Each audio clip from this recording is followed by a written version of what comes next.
On January 4th, 1913, Alfred von Schlieffen, the German field marshal who developed the strategy that his nation implemented at the beginning of World War I, dies in Berlin at age 79, less than 2 years before the war begins, and his plan is set in motion.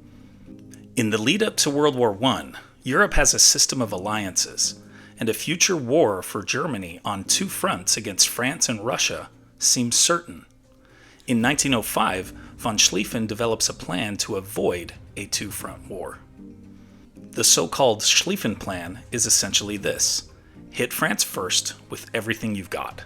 France is close geographically, and its military is strong, and it can mobilize quickly. Speed is essential, so you need to cut through neutral Belgium. The goal is to take Paris in just 40 days. Once Paris is in German hands, von Schlieffen's plan is to then hit Russia.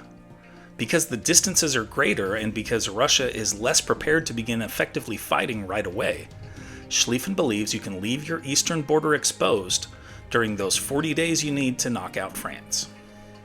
The plan nearly works. In 5 weeks, the Germans are just 25 miles from Paris. So why does the Schlieffen Plan fail? Well, number one, it's not executed fully. The German generals are unwilling to pull sufficient troops from the Russian border and send them to the Western Front. This is partly out of necessity, since Russia is able to mobilize more quickly than von Schlieffen anticipated.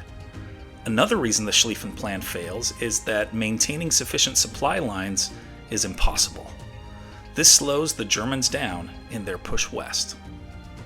But perhaps the biggest reason the Schlieffen Plan fails is that cutting through neutral Belgium brings Britain into the fight, due to a pre-war alliance between the two nations. Britain quickly sends troops across the English Channel to aid the French, honoring its agreement to defend Belgium. This combined Anglo-French force halts the Germans at the First Battle of the Marne. Both sides dig in. The result is the devastating trench warfare that characterizes the fighting in World War I. The Great War becomes a 4-year war of attrition that results in millions of dead on both sides. Here are other events that happened today in history.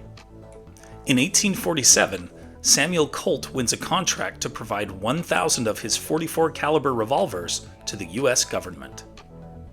In 1960, World War II veteran Marty Robbins hits number 1 in the U.S. with his gunfighter ballad El Paso. In 1990, 2 trains collide in Pakistan, killing over 200 people in the worst rail accident in the country's history. In 1995, for the first time in 40 years, Republicans assume control of both houses of the U.S. Congress. In 1996, GM announces that it will build an electric car, the EV1, which is launched later that year. In 2007, Nancy Pelosi of California becomes the U.S.'s first ever female Speaker of the House. In 2022, 23 years after the release of the 850 pager, legacy services for BlackBerry mobile devices end.